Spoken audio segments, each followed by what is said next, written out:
এক অনন্য ব্যক্তিত্ব।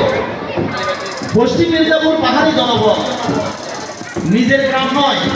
আবুল হোসেন সাহেবের এটা নিজের গ্রাম? আপনারা বলেন না, নিজের গ্রাম নয়। কোনো নিকটাত্মীয় এখানে নাই। আবুল হোসেন সাহেবের কোনো নিকটাত্মীয় এখানে আছে? নাই।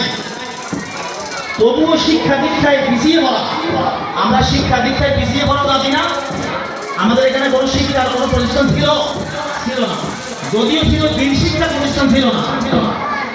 এই পাহাড়ি জনপদকে পরিবর্তন করতে, শিক্ষিত করতে তিনি আপ্রাণ চেষ্টা করে যাচ্ছেন। প্রায় 2 কোটি টাকা পেয়ে উন্নত সুবিধা সম্বলিত 2টি মাদ্রাসা ভবন নির্মাণ করেছেন। 2টি মাদ্রাসা ভবন আপনাদের সামনে কি উপস্থিত।